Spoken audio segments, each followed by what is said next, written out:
I knew the axe was swinging before I even walked into the glass-walled fishbowl they call a conference room. You develop a sense for it after 27 years of cleaning up other people's financial vomit. It's a specific smell, a mix of stale boardroom coffee, fierce sweat, and that cheap, woody cologne that men like Brad marinate in to mask the scent of their own incompetence. Brad, the new CFO, man whose resume looked like a LinkedIn buzzword generator, had a seizure, and whose understanding of tax law was roughly equivalent to a hamster's understanding of nuclear physics. He sat at the head of the mahogany table, grinning like he'd just discovered fire, wearing a suit that cost more than my first car and fit him like a hefty bag full of oatmeal. He didn't even have the decency to look me in the eye. He was too busy scrolling on his phone, probably liking posts from hustle culture accounts or checking the crypto market while the company burned. "Take a seat, Karen," he said, not looking up. The disrespect was palpable, thick enough to chew on. "Before I tell you how I absolutely dismantled this man's entire existence, do me a solid, hit that subscribe button and tap the up arrow. It fuels my rage tank, and trust me, we're gonna need a lot of gas for this road trip to hell." Anyway, I sat. Leather chair let out a long, exhausted sigh that perfectly matched my internal monologue. So Brad started, finally locking his eyes on me. They were dead eyes. Shark eyes if the shark had an MBA and a daddy who bought his way into Wharton. "We've been looking at the numbers. And frankly, Karen, the old way of doing things, it's antiquated. It's heavy. We need agility. We need synergy." I didn't blink. I just stared at the bridge of his nose. "It's a trick I learned from a forensic auditor in '98. It makes people think you're looking into their soul, but really, you're just wondering if that pimple is going to pop." "Synergy," I repeated, the word tasting like battery acid. "Is that what we're calling it now?" "We're pivoting," he said, leaning forward, flashing that blindingly white veneer smile. "We're moving the accounting department to a third-party logistical firm. Outsourcing, Karen, it's the future. Leaner, faster, cheaper." He slid a single piece of paper across the table. It wasn't a severance package. It was a termination notice, effective immediately. "Pack your trash, Karen," he smirked. That was the line. That was the moment the universe decided Brad needed to die, professionally speaking. "We're outsourcing accounting. Security will escort you out in 20 minutes. I didn't scream. I didn't cry. I didn't throw the stapler at his forehead. Even though the trajectory calculations were already running in my head, velocity x angle equals shattered ego. I just looked at the paper. Then I looked at him. He had no idea. He didn't know that for the last 6 months, I hadn't just been doing the books. I had been prepping for Category 5 hurricane. See, Brad was so busy playing golf with the board members and ordering bespoke business cards, he missed the one piece of mail that actually mattered. The IRS notification. A full-scope, deep-dive forensic audit covering the last 7 years of operations. A $480 million inquiry. It was scheduled for next Tuesday. I was the contact point. I was the gatekeeper. I was the only person in this godforsaken concrete box who knew where the skeletons were buried because I was the one who dug the graves and planted the flowers on top. "Is that all?" I asked. My voice was steady, flat. Dial tone. Brad looked disappointed. He wanted a scene. He wanted the middle-aged woman to beg, to weep about her pension, to ask how she'd pay for her cat food. He wanted to feel powerful. That's all. He waved a hand dismissively. "Leave the laptop and the badge." I stood up. My knees popped, a sound like a gunshot in the quiet room. I smoothed my skirt. I didn't mention the audit. I didn't mention the encrypted files. Didn't mention that the logistical firm he hired was likely a boiler room in a basement somewhere that didn't know a GOP principle from a hole in the ground. "Good luck, Brad," I said. It wasn't a wish, it was a curse. I walked out of that room with the kind of calm that scares wild animals. The office was buzzing, phones ringing, printers jamming, the low hum of 100 people pretending to work. I walked past the break room where the coffee pot had been burning the dregs since 6 a.m. I walked past the cubicles filled with kids young enough to be my children, staring at spreadsheets they didn't understand. I went to my desk. I didn't pack trash. I packed my favorite mug. It said I put the IRS in tears, my lucky calculator, an old Casio that had survived 3 mergers and a spilled bottle of whiskey, and a single red folder. The folder didn't contain company data. It contained my personal notes, my leverage, my insurance policy. Brad watched me from the glass office, arms crossed, looking like the king of a castle built on quicksand. He thought he'd won. He thought he'd trimmed the fat. He didn't realize he'd just cut the brake lines on his own Ferrari while doing 120 down a mountain. I took the elevator down to the lobby. The security guard, old Jerry, looked at my box. "Leaving early, Miss Karen?" "Retiring, Jerry," I said, putting on my sunglasses even though we were indoors. Effective immediately. I walked out into the parking lot, the heat of the asphalt hitting me like a physical blow. I threw my box into the passenger seat of my beat-up Ford Taurus. I sat there for a minute, gripping the steering wheel, breathing in the smell of hot plastic and old upholstery. I lit a cigarette. I hadn't smoked in 10 years, but I kept a pack in the glove box for emergencies. This was an emergency, not for me, for them. I took a long drag, watching the smoke curl up against the windshield. Tuesday was 4 days away. I cranked the engine. It sputtered, then roared to life. I put it in reverse, backed out, and drove away without looking in the rearview mirror. The bridge wasn't just burning, I'd rigged it with C4 and was holding the detonator.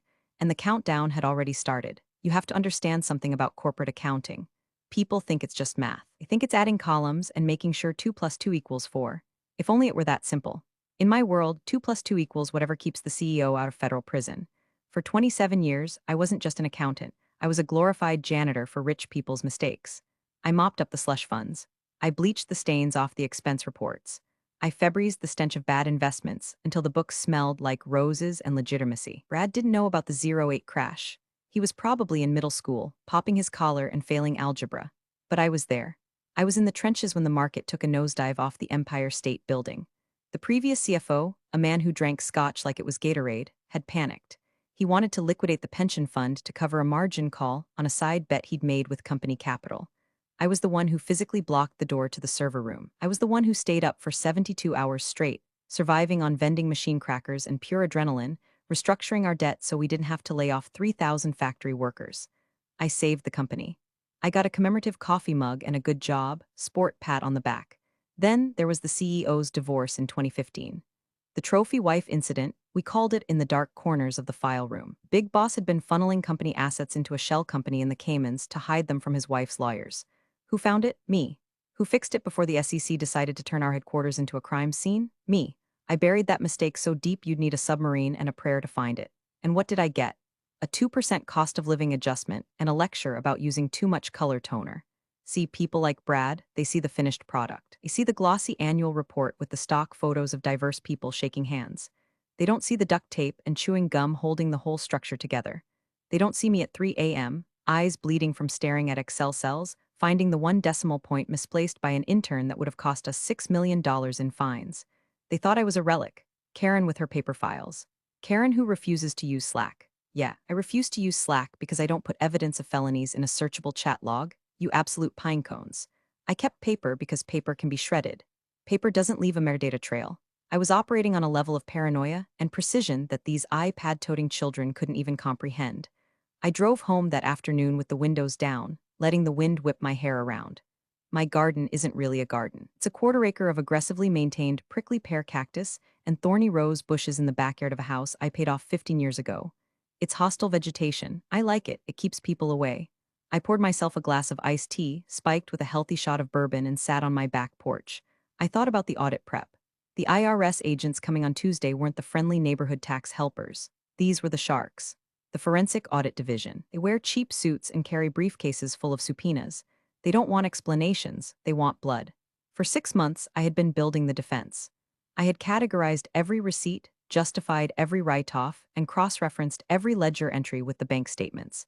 It was a masterpiece of bureaucratic armor, a labyrinth of logic that only I knew how to navigate. And it was all encrypted on a secure partition of the server that required a physical RSA key to access.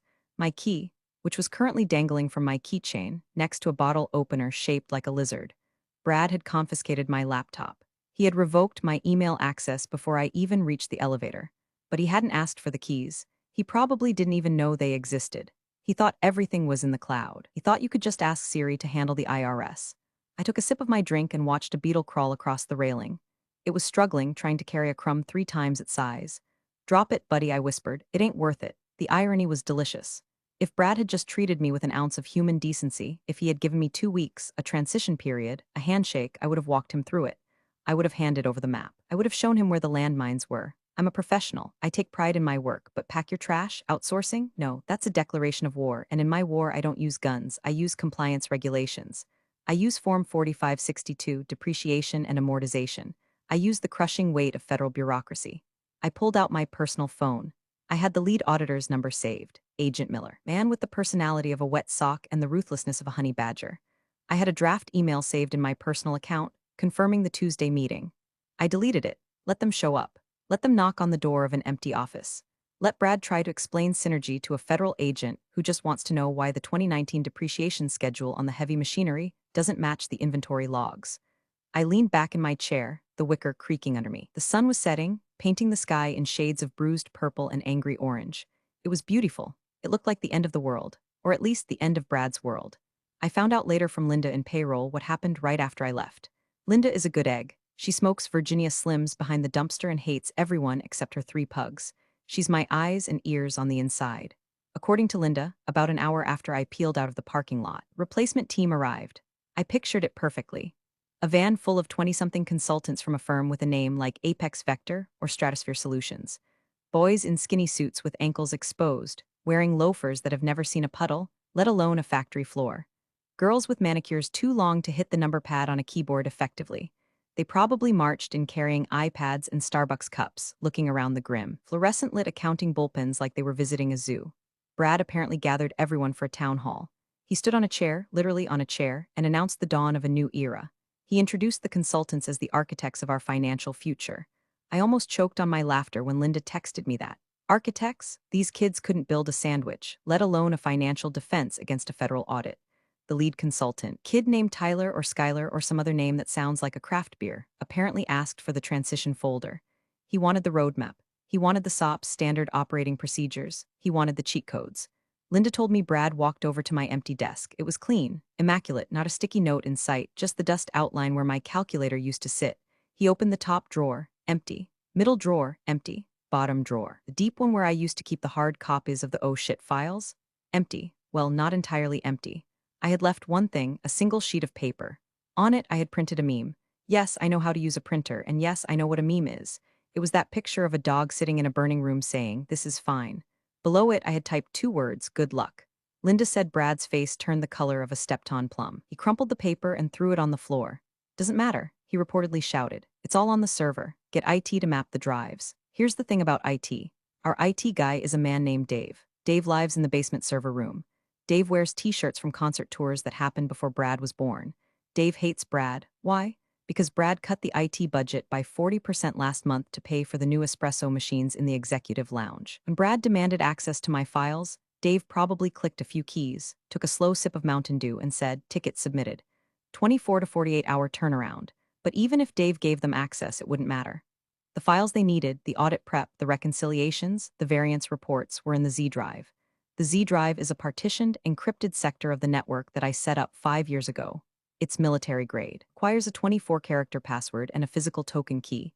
The password? It's in my head. The token key? It was currently sitting on my kitchen counter next to a thawing chicken breast. So the architects spent the rest of the afternoon staring at folders they couldn't open.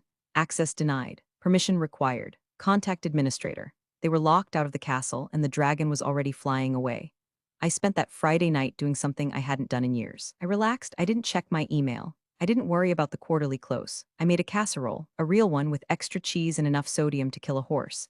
I watched a documentary about serial killers, which felt oddly comforting because at least their motives made sense. My phone buzzed a few times, calls from the office. A text from Brad, "Karen, we need the password for the Z drive." Urgent. I looked at the text. I took a bite of my casserole. I blocked the number. Then another text from an unknown number, probably Tyler/Skylar. "Hi Karen, so excited to pick up the torch."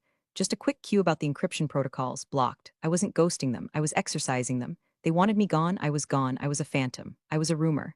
I was the whisper in the vents that said, "You shouldn't have done that." I imagined them there, late on a Friday, the fluorescent lights humming, the air conditioning clicking off as the building went into weekend mode, the panic starting to set in, the realization that accounting isn't just data entry, it's a language. And I had taken the Rosetta Stone with me. They had 3 days. Saturday, Sunday, Monday. 3 days to figure out 7 years of complex corporate finance before the feds walked through the door. I poured another glass of wine. "Synergy?" I chuckled to the empty room. "Let's see how much synergy you have with the IRS." The weekend passed with the slow, dripping sweetness of molasses. Saturday morning, I was out in the yard by 7 a.m. There's something therapeutic about pruning roses. You have to be aggressive. You have to cut away the dead wood to let the new growth survive. Snap. Snap, snap. I imagined each dead branch was one of Brad's strategic initiatives. My neighbor, sultry Mrs. Higgins, who is actually 80 and wears tracksuits exclusively, leaned over the fence. "You look happy, Karen. Finally kill the husband?" "Better," I said, wiping sweat from my forehead with the back of a gloved hand. "I killed my career."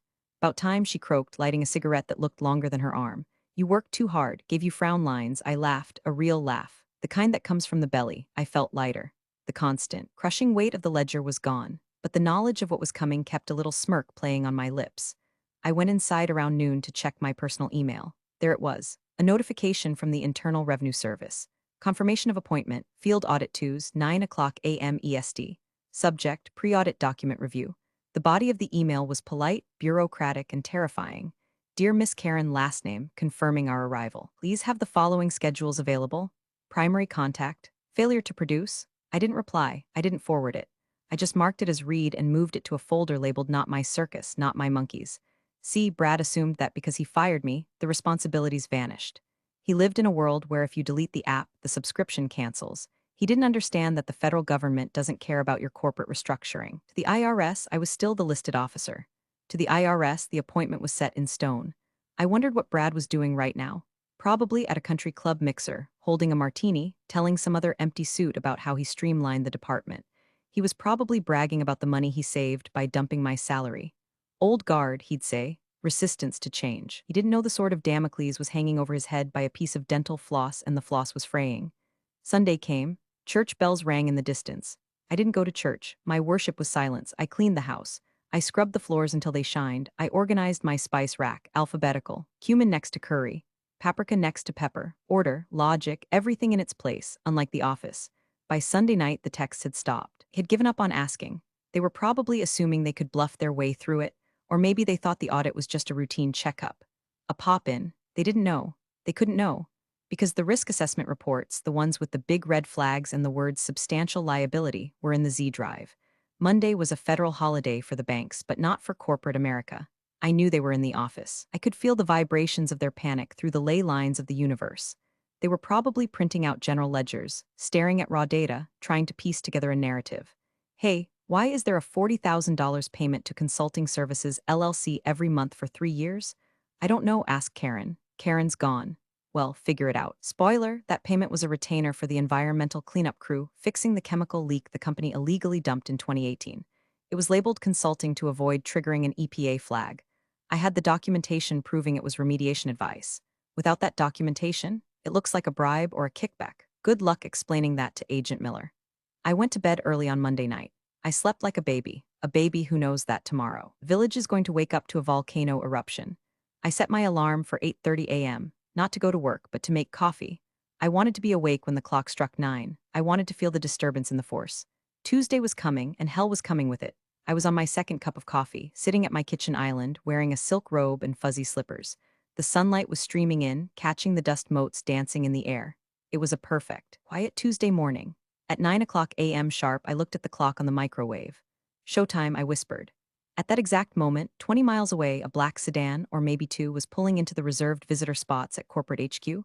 Doors were opening. Men and women in nondescript gray suits were stepping out, checking their watches, adjusting their glasses. They weren't carrying iPads. They were carrying heavy leather briefcases and accordion files. Weren't smiling. I could see the receptionist's face in my mind. Poor Tiffany. She's sweet, but she panics if the coffee machine runs out of pods. 4 federal agents badging in, asking for the CFO. She probably hyperventilated. 9:05 a.m. My phone sat on the counter, screen down. 9:07 a.m. The vibration started. It was a deep, angry buzz against the granite countertop. I picked it up. Brad Mobile. I let it ring. 1, 2, 3. Voicemail. I took a sip of coffee. Hazelnut. Delicious. 9:09 a.m. Brad Mobile. Again. I declined it this time, sent straight to hell. 9:11 a.m. A new number. A 202 area code. Washington, D.C./Federal Government Exchange. This was it. I swiped the green button. I didn't say hello. I didn't say Karen speaking. Hello, a man's voice. Dry. Clipped. Official. This is Agent Miller with the Internal Revenue Service, attempting to reach Karen last name, the designated financial officer for company name. I cleared my throat. I put on my best, sweetest, most confused grandmother voice, the voice of a woman who bakes cookies and doesn't know what a spreadsheet is. Oh, hello, I said. You've reached Karen. How can I help you, dear? Miss Last Name, we are currently in the lobby of your headquarters for the scheduled field audit. We were told you are no longer with the company. He sounded annoyed. Not at me, at the situation. That's correct, Agent Miller, I said, looking at my fingernails. I was terminated last Friday. Outsourced, I believe was the term. I'm currently retired. Silence on the other end. A heavy, pregnant silence. Terminated, he repeated. 3 business days before a federal audit. It does seem like poor timing, doesn't it? I said pleasantly. But the new CFO, Brad, he's a visionary. He has a lot of synergy. I'm sure he can help you. Miss Last Name, the gentleman currently stammering in front of me, claims he doesn't have the encryption keys for the requested files. He claims you took them. Oh, goodness no, I laughed. I left all company property. The encryption keys are for the Z drive. That's a secure partition. I couldn't just leave those lying around. That would be a security violation. They are safely in my possession, awaiting proper handover protocol. Which, sadly, you never got to since I was escorted out by security in 20 minutes. I see, Miller said. I could hear the smile in his voice, not a happy smile, a predatory smile. He knew exactly what was happening. He'd seen this show before. So you are at home, I am, gardening, and you have the keys, I do, in this? Brad, he has no access, none, bless his heart. Thank you, Miss Last Name. Please keep your phone on. Click. I set the phone down. My heart was pounding, not from fear, but from the adrenaline of the kill. 9:15 a.m. Brad Mobile. 9:16 a.m. Office landline. 9:18 a.m. Brad Mobile. I put the phone on Do Not Disturb. The chaos at the office must have been biblical. Imagine Brad, sweating through his expensive suit, the architects frantically typing on keyboards that aren't connected to anything. The IRS agents sitting in the conference room, the same room where I was fired, tapping their pens on the mahogany table, watching the clock. Every minute they waited was a penalty. Every missing document was a fine. Every stuttered excuse was a probable cause for a deeper probe. I imagined the smell of the room now. Fear, pure, unadulterated panic. And underneath it all, the faint, lingering scent of my old perfume haunting them.